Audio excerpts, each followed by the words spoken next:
Bonjour à tous, cette première saison va s'intéresser aux fluides. Il faut donc tout d'abord définir ce qu'est un fluide.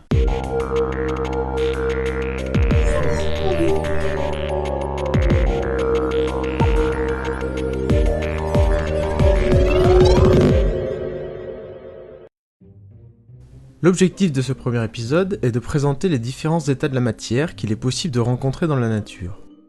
Par exemple, supposons que l'on possède de l'eau ou de l'aluminium, qui sont des éléments purs. Quel que soit l'atome ou la molécule qui compose la matière, celle-ci peut se retrouver sous trois formes. L'état gazeux, l'état liquide ou l'état solide. Chacun a déjà entendu parler de ces trois états. Reprenons pour illustrer l'exemple de l'eau.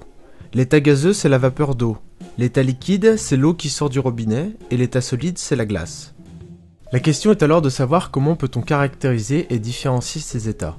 Vous pouvez me dire que c'est facile. Si je vous donne en face de vous un bloc de glace, un verre rempli d'eau liquide et de la vapeur d'eau sortant d'une bouilloire, vous saurez identifier lequel est lequel. Vous pouvez même me donner les caractéristiques de ces objets. Par exemple, pour le bloc de glace, je peux le tenir dans la main et il gardera sa forme. Si j'appuie dessus, je ne vais pas le déformer, mais plutôt avoir tendance à casser celui-ci. Pour l'état liquide, je sais que je peux verser de l'eau d'un récipient à un autre et que celui-ci va prendre la forme du récipient. Enfin, une petite expérience que vous pouvez réaliser vous-même. Prenez une seringue avec de l'eau liquide à l'intérieur et bouchez l'embout avec le doigt. Vous pouvez alors essayer d'appuyer sur la seringue et vous verrez qu'il est difficile de pouvoir comprimer l'eau liquide. Enfin, concernant la vapeur, la première chose que vous pouvez me dire, c'est qu'on a du mal à le toucher. En effet, l'interaction entre un gaz et un solide comme notre peau est assez faible en général. L'autre propriété assez connue des gaz est qu'il occupe tout l'espace qu'on lui offre. Ainsi, il est nécessaire d'avoir un contenant fermé pour conserver un gaz. Enfin, si vous refaites l'expérience de la seringue avec de la vapeur, ou un autre gaz comme de l'air, vous pouvez voir que vous pourrez comprimer le gaz jusqu'à un certain point. Les caractéristiques de chaque état de la matière présentées ici est celle que chacun peut faire avec ses expériences quotidiennes. Mais qu'en est-il de la description du physicien ? Commençons par définir ce qu'est un gaz. Pour un physicien, il s'agit d'un ensemble de molécules ou d'atomes indépendants entre eux. On parle en général de systèmes dilués, car la distance entre deux atomes est très grande devant leur taille. Ainsi, les seules interactions que subissent les particules sont les collisions avec les parois et les autres particules. Pour décrire un gaz, on ne va pas décrire chaque particule une à une, mais le gaz dans son ensemble. Pour cela, on suppose le plus souvent que le gaz est dit parfait et qui suit la loi suivante, PV égale NkBT, avec P la pression du gaz, V le volume occupé par le gaz, N le nombre de particules du gaz, Kb une constante appelée constante de Boltzmann, comme le physicien, et T la température du gaz. Cette loi provient de la combinaison de 5 lois qui ont été établies entre le XVIIe et le XIXe siècle par 7 physiciens différents. Ceci est un exemple qui montre que les lois de la physique que l'on connaît et que l'on considère comme acquis aujourd'hui ont parfois pris un certain temps avant d'être établies clairement. Revenons un peu sur la loi précédente des gaz parfaits qui relie les 4 grandeurs principales d'un gaz, sa pression, son volume, sa quantité de molécules et sa température. Prenons 2 exemples pour montrer comment se servir de cette loi. Tout d'abord, si on reprend l'expérience de la seringue, la température et le nombre de molécules sont constantes, donc le terme de droite est constant. Ainsi, une diminution du volume entraîne une augmentation de la pression, ce qui explique pourquoi il est de plus en plus dur de pousser sur la seringue. Un autre exemple est lorsqu'un gaz est contenu dans un récipient donné, non déformable comme une bouteille ou un aérosol. Dans ce cas, le volume et le nombre de molécules de gaz sont constants. Cela a pour conséquence qu'une augmentation de température entraîne une augmentation de la pression. C'est pour cela qu'il est dangereux de placer un aérosol même vide au soleil ou près d'une source de chaleur, car celui-ci risque d'exploser. Cette loi peut également permettre de faire un calcul assez simple. Estimer le nombre de molécules dans 1 litre d'air, c'est-à-dire dans une bouteille d'eau vide. Et pour ce faire, il faut que chaque grandeur soit exprimée dans un système d'unités appelé système international. Par exemple, 1 litre d'air correspond à 0,001 m3, et on fait cela pour chaque grandeur. La pression atmosphérique de 1 bar correspond à 100 000 pascal et la température de 20 degrés Celsius à 293 Kelvin. Kb est une constante tabulée. On trouve alors 3 10 puissance 22 molécules, ce qui correspond à 3 suivi de 22 zéros. Et oui, ça fait beaucoup.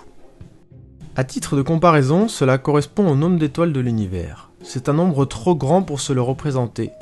Pour vous aider à visualiser, nous pouvons tout d'abord estimer le volume moyen occupé par chaque molécule. On trouve alors 40 nanomètres carrés, soit une sphère de 2 nanomètres de rayon. un nanomètre correspondant à un millième de mètre, soit 10 puissance moins 9 mètres. Il est maintenant beaucoup plus facile de se représenter ce qui se passe dans un gaz, car la distance moyenne entre deux particules est de 4 nanomètres et la taille des molécules d'air est d'environ 0,1 nanomètre. Ainsi, une représentation plus réaliste d'un gaz est un ensemble de petites billes séparées de 40 fois leur taille. Et entre ces particules, il y a quoi ? Eh ben oui, du vide. C'est pourquoi on parle de régime dilué. Ainsi, cette loi des gaz parfaits permet de faire beaucoup de choses, comme notamment décrire le comportement d'un gaz. Mais cela n'est pas toujours le cas. Pour certains gaz et ou certaines conditions, cette loi n'est plus valable et des corrections sont apportées, comme la loi de Van der Waals écrite ici. On remarque la présence des paramètres A et B supplémentaires qui dépendront du gaz. Si ces paramètres sont égaux à 0, on retrouve la loi des gaz parfaits. Maintenant que nous avons défini plus précisément ce qu'était un gaz, on peut faire de même pour les liquides. Dans l'état liquide, les particules ont une interaction attractive entre elles qui n'existe pas dans les gaz. Cela est notamment dû au fait que les particules sont bien plus proches que dans un gaz. Une vision un peu simpliste mais efficace est de se représenter un liquide comme une piscine à boules où chaque boule est une particule. Comme un gaz, un liquide est compressible, mais comme les particules sont déjà proches entre elles, il est tout de suite plus difficile de les comprimer. C'est pourquoi dans l'expérience de la seringue, il est quasi impossible de comprimer significativement un liquide à la main. Pour décrire plus finement la physique d'un liquide, il faut s'intéresser à cette interaction entre particules. Lorsque deux particules de liquide vont être suffisamment proches, deux types d'interactions vont avoir lieu. Des forces attractives de type électrostatique, qui vont être de plus en plus intenses au fur et à mesure que les particules se rapprochent, et une force répulsive qui va empêcher que les deux particules s'interpénètrent. Cette force va également être de plus en plus grande lorsque les deux particules vont se rapprocher. La question est, quelle force va l'emporter ? La nature est comme elle est, c'est-à-dire bien faite, les particules ne se rentrent pas dedans. Ainsi la force répulsive l'emporte lorsque les particules deviennent trop proches. Mais lorsque les particules s'éloignent, c'est le contraire qui se passe.